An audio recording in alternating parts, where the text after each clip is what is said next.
আসসালামু আলাইকুম। আশা করি সবাই ভালো আছো।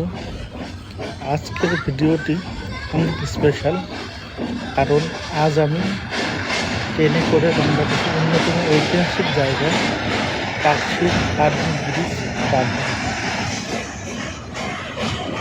এখন আমি ট্রেনের ভিতরে, ভাগ্য ভালো জানালার পাশের সিট পেয়েছি, যেখান থেকে পুরো দৃশ্যটা উপভোগ করা যায়।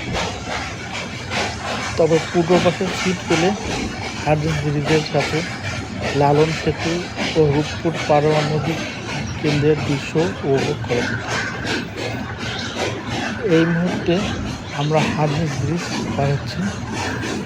এই ব্রিজটির নির্মাণ কাজ শুরু হয় প্রায় 1909 সালে এবং নির্মাণ কাজ শেষ হয় 1915 সালে।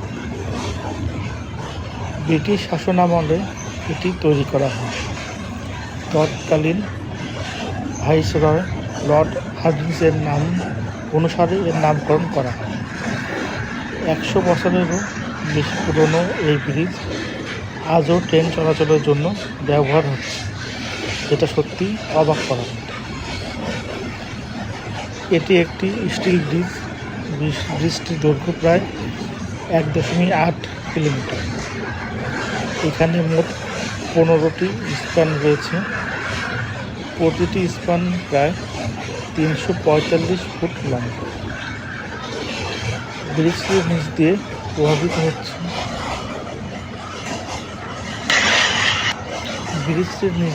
প্রভাবিত হচ্ছে পদ্মা নদী, যা বাংলাদেশের অন্যতম বৃহৎ নদী। দেখতেই অসাধারণ লাগছে। বর্তমানে ব্রিজের নিচে অনেক অংশে চর পড়ে গেছে।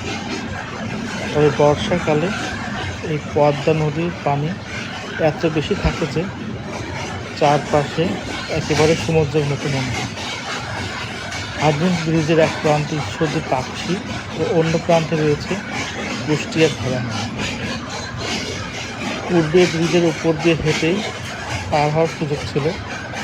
আমি নিজেও বেশ কয়েকবার হেঁটে পাকশি এক প্রান্ত থেকে অন্য প্রান্তে পার হয়েছে, ভেড়ামারা প্রান্তে গিয়েছি। কিন্তু বর্তমানে ব্রিজটিতে হাঁটার কোনো সুযোগ নেই।